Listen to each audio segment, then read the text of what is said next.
Ave Maria, cheia de graça, o Senhor é convosco. Bendita sois vós entre as mulheres, bendito é o fruto do vosso ventre, Jesus. Santa Maria, Mãe de Deus, rogai por nós, pecadores, agora e na hora de nossa morte. Vinde, Espírito Santo, vinde por meio da poderosa intercessão. Imaculado Coração de Maria, vossa amadíssima esposa. Podemos sentar um pouquinho. Jesus, manso, humilde de coração. São Gregório Magno, ele tem uma expressão em relação à Sagrada Escritura. Ele diz assim: sicut cum legentibus, que a Sagrada Escritura, ela cresce com aqueles que a leem.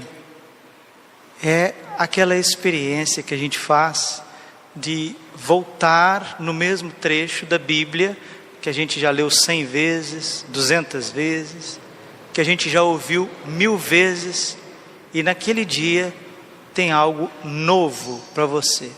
É justamente isso, porque a palavra de Deus, Santo Efrem, grande diácono doutor da igreja, chamado a cítara do Espírito Santo, ele diz que a palavra de Deus é uma fonte inesgotável de graça.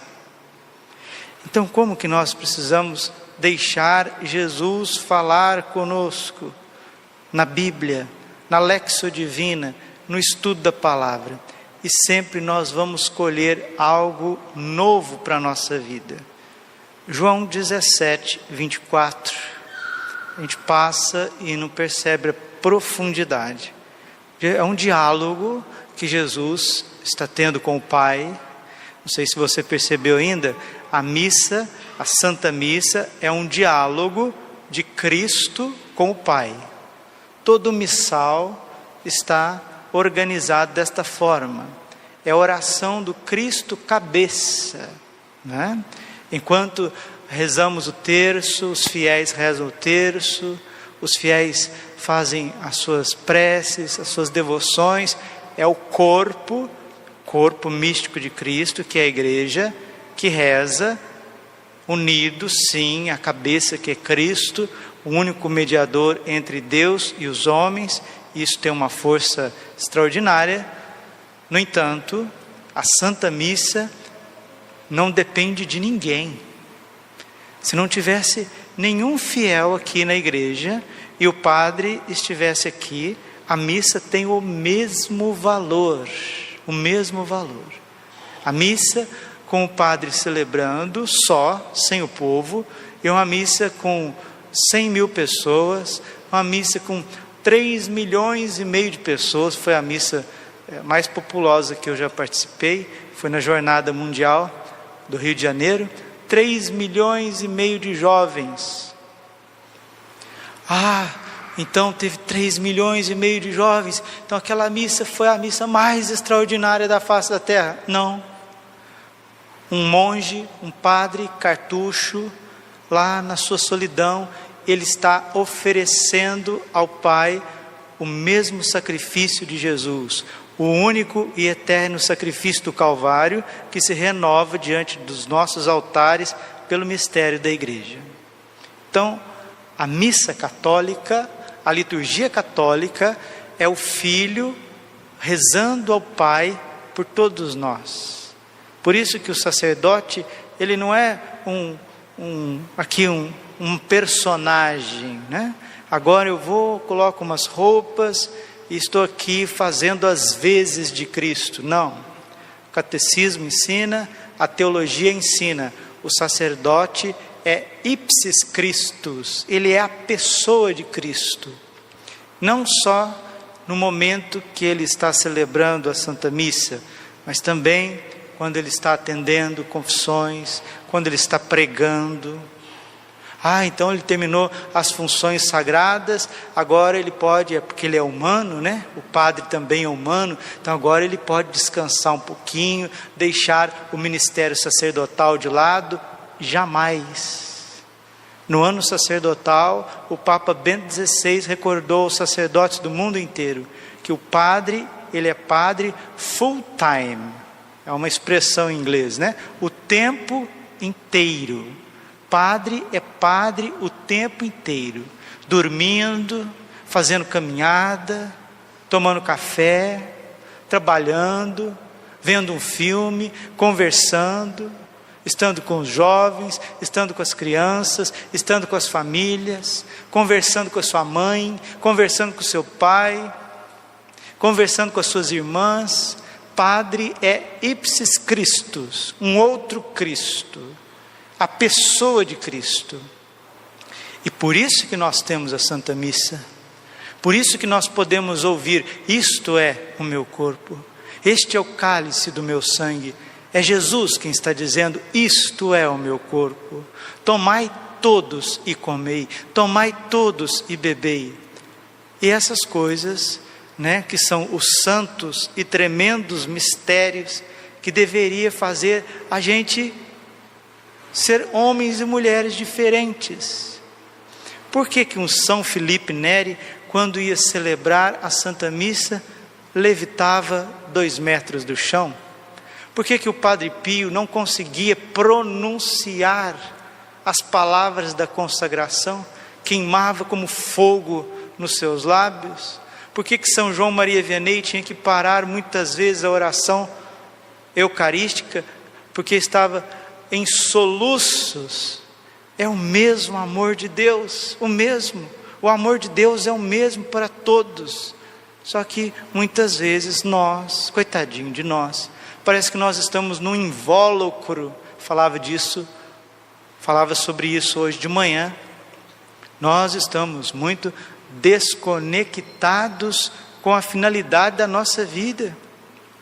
Há um tempo atrás você não existia, O mundo já estava aí, o Brasil já está aí pelo menos há 500 anos, a cidade de Cuiabá está aí pelo menos há 300 anos, as coisas estão por aí há 50 anos, há 70 anos. A maioria de nós não existíamos.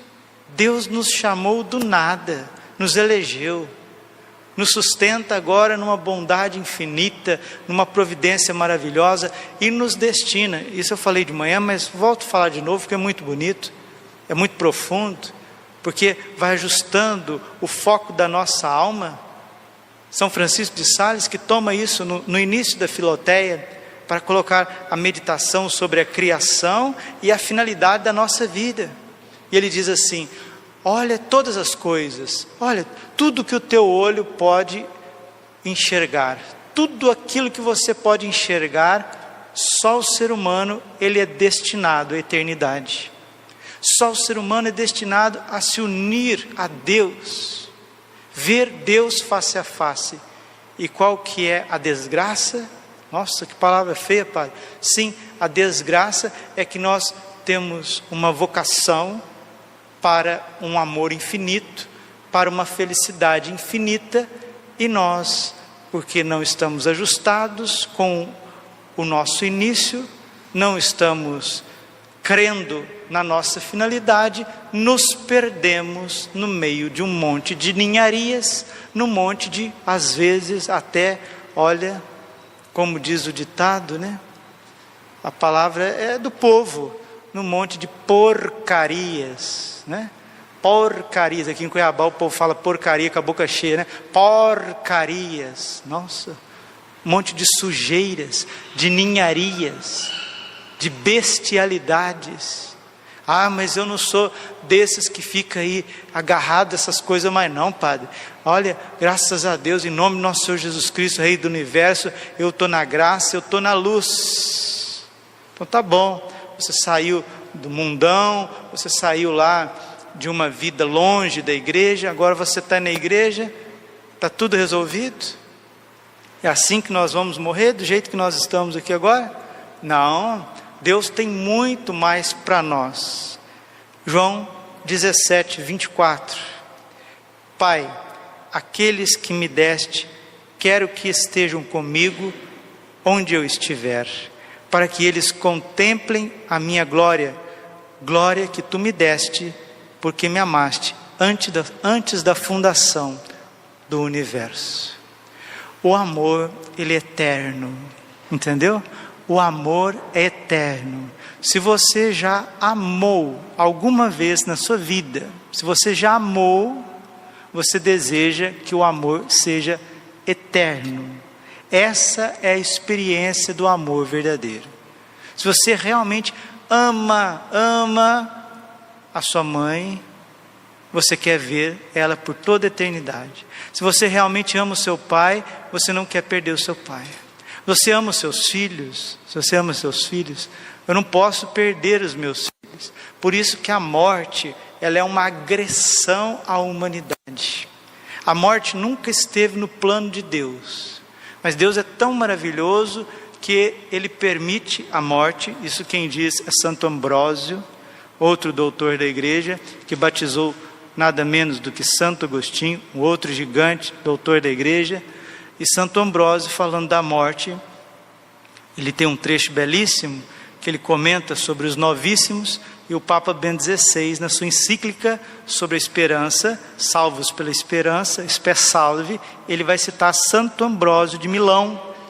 Santo Ambrósio, ele diz que Deus é tão bondoso, tão magnífico e sábio, que Ele permitiu que a morte visitasse-nos, para que fosse, neste mundo, um remédio. O que, padre? Um remédio? Sim. Neste mundo, a morte é um remédio. Você deve ter perdido algum ente querido nessa pandemia. Se não perdeu, conhece quem perdeu.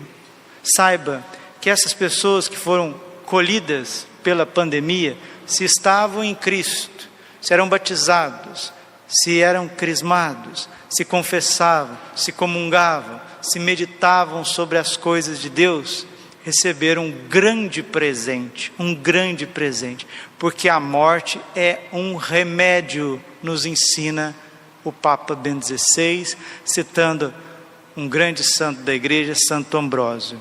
Remédio contra quê? Contra todos os males desta terra.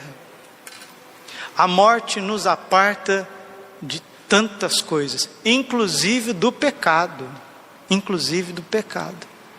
E Jesus, na sua oração sacerdotal, Ele está aspirando, porque Ele nos ama, Ele está dizendo ao Pai, Pai, é a humanidade de Cristo que está dizendo, Pai, aonde eu estiver, eu quero que eles estejam comigo. Essa é a experiência do amor mais profundo. Aonde eu estiver, eu quero que eles estejam comigo. Porque o Senhor, Pai, me deu a tua glória. E eu quero que esta glória, com que o Senhor me amou, antes do universo, estejam com eles. Está vendo? É isso que nos destina. Agora, vamos ser bastante sinceros e racionais. Vamos ser. Você acha que se nós fôssemos cristãos de verdade, nós estávamos parados por aí? Nós estávamos fazendo outros cristãos? Nós estávamos vivendo o Evangelho? Porque quando a gente recebe esse amor de Deus, ele é tão grande que a gente não consegue segurar, a gente não consegue. Um cristão de verdade, ele evangeliza. Ele reza terço com as crianças, ele faz cenáculo, ele dá catequese. Um cristão de verdade compõe música, canta música. Um cristão de verdade faz um oratório, vai visitar os pobres, vai dar de comer para as pessoas que está necessitando. Um cristão de verdade, ele evangeliza pela internet, ele vai fazer visita aos doentes. Ele recria as coisas, ele faz brinquedos católicos, ele tem uma pedagogia católica. Se é moça, começa a viver a modéstia, né? Se é rapaz, se é moço, começa a evangelizar com seus dons, com seus talentos. Gente, se realmente nós vivemos o Evangelho, nós saímos de nós mesmos. O Espírito Santo, ele é dínamos, ele é movimento. Não tem como você rezar bem, não tem como você meditar bem, não tem como você fazer boa ação de graça depois da comunhão e continuar na tua casa em berço esplêndido. Não tem como, é impossível, isso é impossível. E olha, não depende de idade, viu? Vocês estão lembrados daqueles dois personagens bíblicos, e eu vou terminando por aqui. São Simeão e Santa Ana, né? Estavam no templo, eram anciãos, tinham mais de 80 anos cada um. E Ana, diz a palavra de Deus, o Evangelho, ela não saía do templo com jejuns, com orações, com súplicas. Simeão, um grande profeta de Israel, e quando o menino Jesus chega no templo com Nossa Senhora, eles vibram cheios do Espírito Santo. Então, meus irmãos, não tem desculpa. Porque eu estou doente, diz o profeta Joel, né? E o Monsenhor Jonas, agora nesse áudiozinho que ele gravou do hospital, vamos celebrar esta Eucaristia também, pela recuperação da saúde do Padre Jonas Abib, né? Pai de todo um povo brasileiro, pai na fé, trouxe uma multidão de católicos que estavam distantes dos sacramentos, distantes das coisas de Deus. Eu sou um deles, eu sou fruto do ardor apostólico no Monsenhor Jonas Abib, do desejo de evangelizar, de se lançar. E o Padre Jonas agora, lá, tratando do câncer, está com câncer, acho que na medula, se não me engano, e ele com a vozinha fraquinha, ele disse justamente isso: mesmo enfermo, eu sou guerreiro. É assim, esse homem, ele é um homem que transborda o Espírito Santo. E qual que é a lógica do Evangelho? Eu encontro esse amor eterno e eu não tenho sossego enquanto eu não transmito esse amor eterno. Se você é um católico que não evangeliza, que não tem ardor pelas almas, olha, com todo o amor que eu tenho por cada um de vocês, porque eu conheço quase todo mundo pessoalmente, mas desculpa, você ainda não fez a experiência do cristianismo. Você é mais um turista, ou então uma pessoa que está cheio de interesses, do que verdadeiramente um católico. Verdadeiramente um homem que foi resgatado, uma mulher que foi resgatada pelo preciosíssimo sangue de Jesus. Se o mundo não é cristão e está perdendo cada vez mais a luz do Evangelho, minha culpa, minha tão grande culpa, minha máxima culpa. Isso precisa mudar. Por isso que nós estamos pedindo o Espírito Santo. Para que o Espírito Santo, Padre? Para que os dons? Para que os frutos? Para que os carismas do Espírito Santo? Para quê? Para eu sair com o meu projeto, com a minha bandeira? 1000 vezes não. 1000 vezes não.